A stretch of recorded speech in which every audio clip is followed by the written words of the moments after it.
Здравейте, казвам се Десислава Спасова и съм един от авторите, които участват в сборника на издателство Инино Цветно вълшебство 26-та година. Искам да ви представя едно от моите стихотворения, нарича се "Раждам се отново". Колко пъти падах, после ставах, колко пъти радвах се и колко ме боля, колко пъти в морска пяна се превръщах, разпилявах се, ала събирах пак снага. Огън ме гореше и превръщах се в пепел, въглените още парят, жив е спомена. Ала от искрата се прераждах, ставах чудно цвете и лекувах с обич тъмната страна. Като птица в простора днес серея, търся въздух, смисъл, свобода. Тя душата все на воля иска да живее и жадува мир, простор, посока, топлина.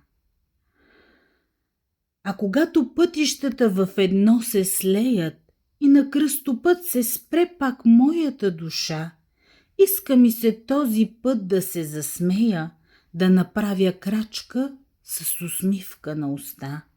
Пъстър е живота и в цветните нюанси има толкова любов и красота.